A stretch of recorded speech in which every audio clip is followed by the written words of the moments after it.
Well, I just thanks for coming. First of all, I'd like to just thank Alex publicly. Carr has been if anybody knows Carr, he has been a good defenseman for us. He's competitive. He's gone through the system. Milwaukee, worked his way to the NHL, and has been a real solid player. But what a terrific human being he is as a person. Everything that we talk about is being a Predator is what you do in the community, how you treat people, how you act. He is an outstanding person, and I talked to him last night. And this is always tough when you're in a position where we are, and we're going to sort of set ourselves up going forward. We have no illusions of what we're doing, of staying on the plan. Probably didn't expect to be where we are, but I wanted to put him in a situation where it made sense, and he's going back to Montreal, where I think that's really his home in the off season. So from that standpoint, I think it's a really good fit. He's going to provide Montreal with the same character and the same leadership that he provided us in our locker room. So in saying that, we're going to be welcoming Justin Barron, a player who I actually tried to acquire last year. It's funny, we've acquired two players that I wanted to acquire last year, in the Noonan and Barron. Basically, sometimes the timing doesn't fit, but both players were players that we felt that have an upside.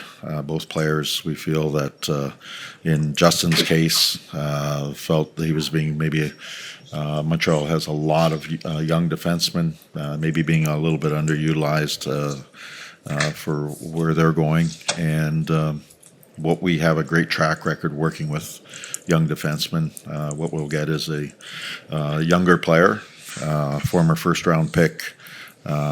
He's got some size to him. He's 6'2"-ish, 210, 215 pounds. He's got some length, and he's a really good skater. So what we've done in the past with developing defensemen, and a credit to our scouting staff, you see it right now. We've got 4 guys who have come up from the American League ranks and playing defense for us and contributing. So the scouting and the development process that we have, we feel very confident that hopefully Justin can fall into that and continue to grow with us. So these are always tough decisions, especially with good people like Carr. But this is not I know we've peeled off some guys. This is not about peeling off guys. This is about building. This is about building going forward. Our scouts have done a really good job at the draft table. We've acquired lots of draft capital, and we're moving forward. From a standpoint of it gives us some flexibility from a salary cap standpoint in a couple of the moves that I've made that allow us to be back in free agency if the right guy's there.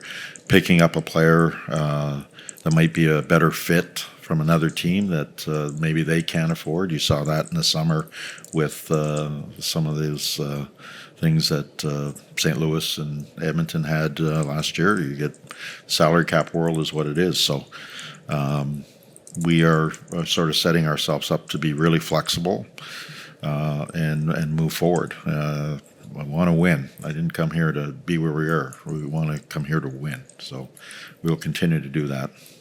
Thank you, Barry. Yeah, Barry, you signed Carey the extension on July 1, and now after 5 months later, you traded him. Is it something about buyer's remorse? Are you regretting that decision? No, it's not at all. It's more timing. Timing in this game. Sometimes when you sign people, we look at and assess the market for right-handed shots last year.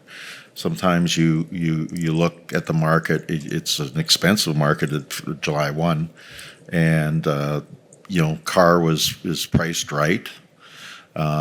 He looked around at free agency, and he had his options, and we were trying to get him signed before free agency. So that's no buyer's remorse.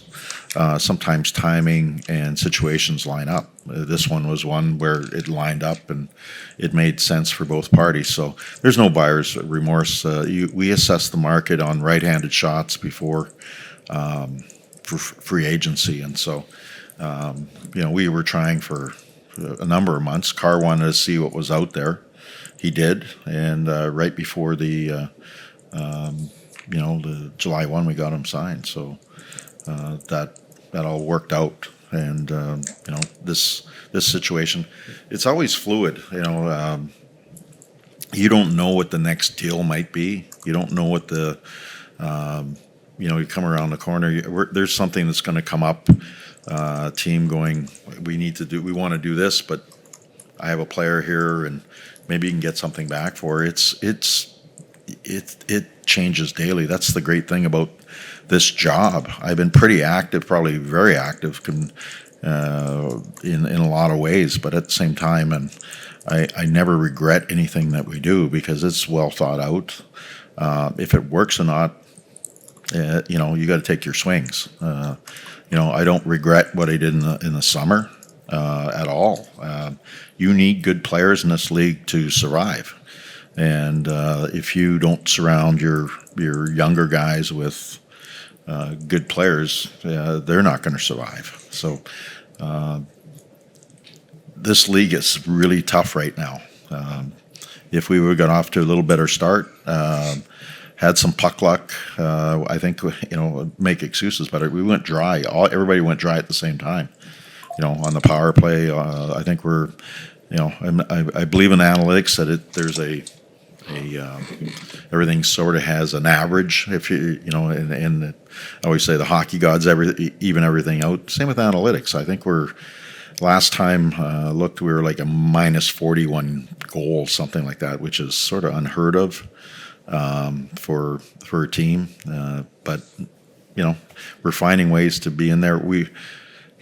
We're there every game because I know we have 12 or 13 empty net goals against, so we're pulling our goalie to tie the game up or late in the game. So, if pucks bounce the other way, we might be, in a really good position. They haven't gone our way, and we're in a position where it's a full uphill battle for the rest of the season. So, but our players, we got lots of good character guys. We're continuing. It doesn't, it looks like we're peeling some guys off, but we're really building. We're trying to rebuild the way we play. Our coach has done that. We've changed the way we've played. We're getting to assess some of our players because of injury, unfortunately, that are coming up, and they're making. This is about, showing what you can do in the National Hockey League when you get a chance, and the guys are showing well, so that makes easier decisions too. Barry, as you were assessing your D-core, how much did the emergence of a guy like Wilsby make you more confident to make a move like Well, this? I can give a really good assessment. I can give you about 4 guys. As the season has played out, we knew Stastny's missed the front part of this season, but we know what Stastny is. Delgado came in and played really well. Then Wilsby, Blankenberg, Gravel's come in, and you look and you go, we can do some things here. We're going to add a guy like Barron. We still have Yossi, Lazan, Shea, Shen. We've got some depth. I'm not too worried. They all can skate. The league is a skating league. Just getting a nice blend of skating and some size and length. We should have a pretty decent decor. And then you look down in the future. You want to look into the future. The World Juniors, we had 9 players invited to their country's camps. I expect probably at least 7 of those 9 players to play in the World Juniors, which is a good indicator of, you have prospects coming, Mollendijk and Gibson for Canada, for instance. might be one of their top pairs. They might be playing together. I know in sort of the camp they've been playing together. So if that continues to the tournament, that might be a glimpse into our future. We've got 3 kids with Sweden, 2 kids with the U.S., and one with the Czech team. So Czechia, I would say, to be politically correct, I guess. So the future's pretty bright there, and we've got lots of draft capital going forward, so that can be used for acquiring players or drafting players. I know you touched on it a little bit, but as you're getting closer to the halfway point here this season, I guess how hard is it to sort of explain where the team stands after the big moves? Yeah, sometimes you can't, as I say, sometimes you can't explain the unexplainable. That's probably the best way to say it.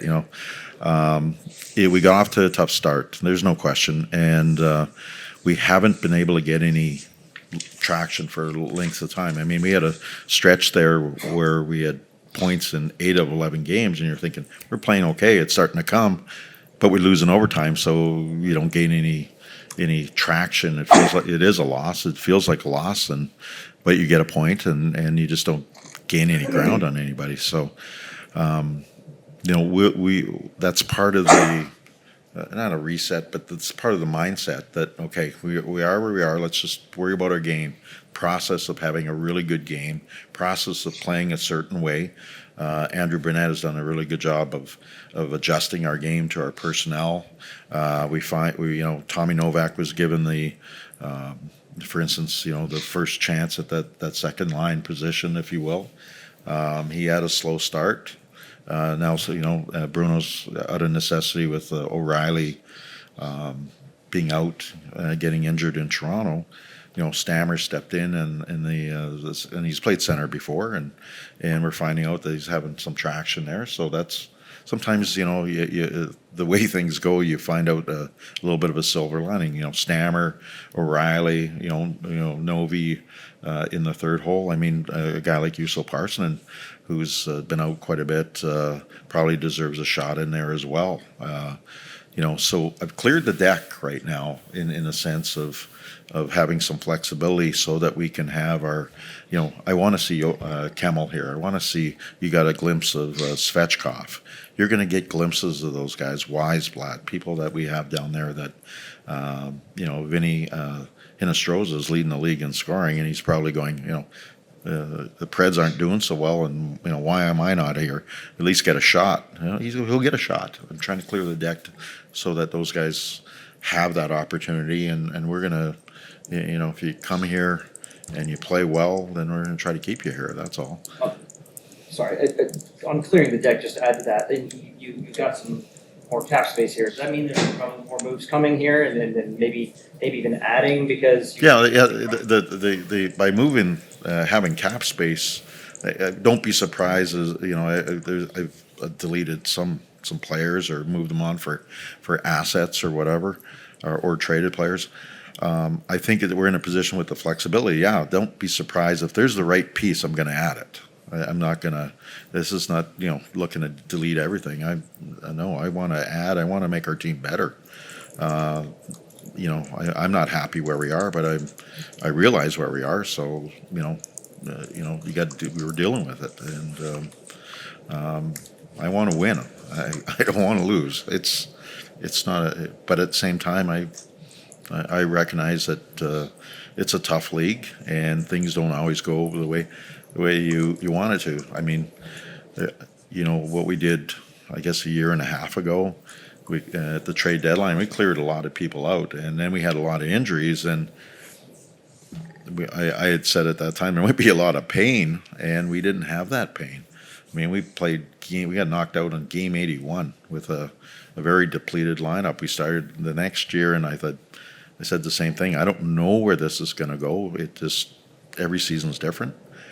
Thought we were going to have some pain because of our start, and then we had a really wonderful season if you think about it, based on our roster and where we thought we might be and where we ended up. And we said, we still got some good players, and if we can add a couple scoring, if we can keep that going and still thread the needle with lots of draft choices, buy them some time, surround our young kids with good quality people. We'll be competitive, and we have been competitive. We just haven't won enough games, and that's the disappointing part to me. Is that it's frustrating that we should have some more games, and I know it. The players know it. We should have some, but it just hasn't fallen our way, and we've made some moves to continue to take steps forward. I mean, our goaltending has gotten bigger, younger. Plus, we have one of the best goaltenders in Saros. Our defense keeps growing because of the development process and the draft process, and we add a piece here. We've got some guys signed that are pretty good defensemen, and what we have up front, we've got some good quality veterans, and obviously the Stamkos, Forsberg, Marchessault, Nyquist, O'Reilly, Sissons, McCarron. We've got some good people there, and we got some young guys that are coming, and LaRue and people like that. So there's a mix there, and I said my vision. As I said, there would be a blend. You just look at O'Reilly's line with LaRue and Nyquist.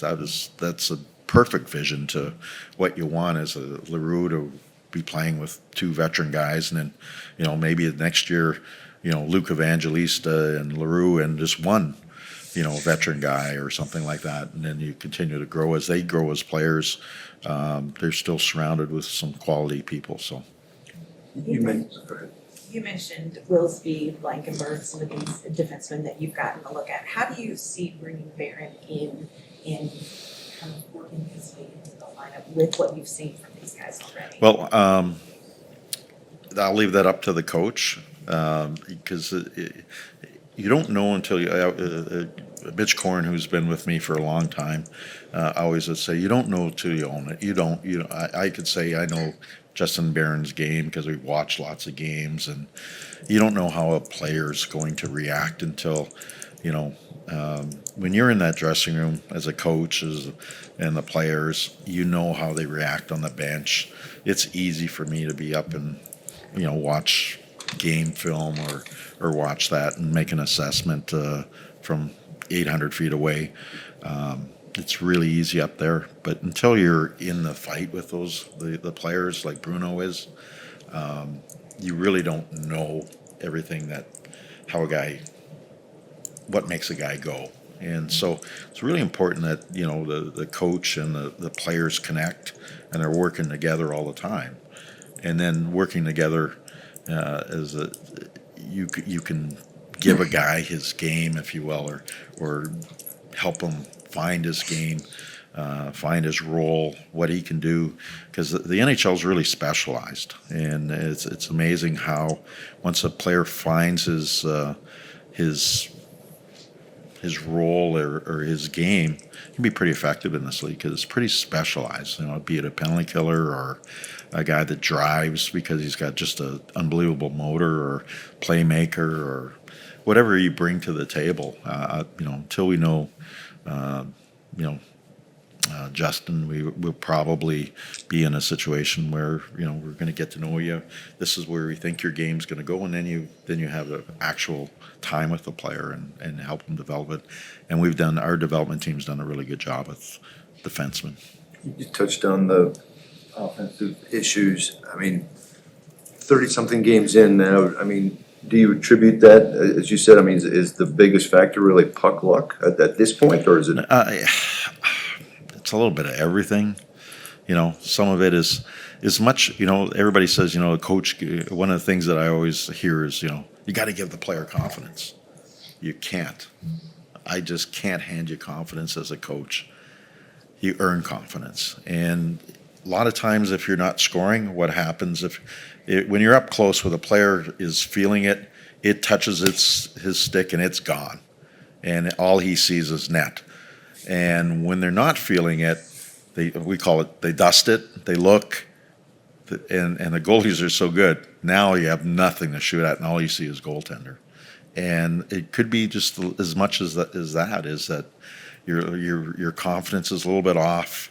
Pass, even getting to know a guy, where to put the puck, You know, I had the great opportunity to coach Alex Ovechkin, and John Carlson spins the puck a certain way in a certain spot for Alex Ovechkin, and he knows what to do with it. You put a guy like Dmitry Orlov, who is a left-handed versus a right-handed, and the puck spins a different way for Ovi, and all of a sudden it's not going where he wants it to. Those little things that I didn't know, even as a coach, how it affects the player's shot. I know you don't know that. Makes a big difference on how productive they can be. And sometimes the guy's passing it and it's 6 inches too tight and you're not hitting your spot. That's where chemistry, that's where feel, all those things are important for players, which we don't know. We don't feel because we don't play the game. Do you know, just logistically, do you know when Barron will be here? Or? When the plane gets him here, he was supposed to be here at like 9:15. Okay. So there's different planes. I think he'll probably arrive around 2:30. It looks like now. At the last time we looked, but I don't expect him to play today. I really don't. I don't think it's fair. I called him last night and we made the trade, and I think he was at the airport at about 3:30 or 4 in the morning to catch a 5 o'clock flight. So probably not really fair for him. They play a different D zone than we do. So I don't expect him to play. We've got some other plans. If you're asking me if someone's coming off the injury list, I don't even know that yet. I'm gonna see after the skate if there's any opportunity there. But we've got something in the works if he's not here and no one comes off. You touched on this a second. Yeah, sorry, just so Barry can watch it, I can do one more. Okay. You touched on it a little bit, but like getting Barron, who's like 6'2", Harry was a little bit younger. It seems like you've been trying to add some size on blue line. Is that what you think? I need a nice. I like a blend. I think every team has a blend. I think when I say blend, I like. Trust me, I like some toughness and bite on the back end. I like some size because there is net battles. You're going up against a big man that can. The other team is 6'4", 6'5", 200 pounder. Tom Wilson's coming to the net, and if you're 160 pounds, he's moving you. You're not moving him. And so I like a blend. I like a blend of bite. I like a blend of size. I like a blend of guys that can skate. But all that they all got to be competitive. But getting a nice blend is perfect. And I think we're trying to accomplish that. It's a different profile. One of the things I did with our scouts, obviously, I think we've drafted really quite well. You can't move prospects for prospects unless you have prospects. And getting like Gibson from Detroit, that deal, they like Kiskinen. And we made that deal because we had good prospects and draft choices, and so you're able to change profiles for something that you don't have. If I need a centerman, I maybe can do something. If I have lots of centermen, I can get a defenseman maybe or something like that. Every team has duplicates. It's just the way of the world. When you're drafting, it doesn't fall into place always. I've been at 2 drafts and it's almost gone. The first 32 names are pretty well the first 32 names our scouts have had. Just maybe a little different order. Sometimes it's but our scouts have been on to the it seems like every team on the top 30 players every year. It hasn't changed. They're just a little different order every year, it seems.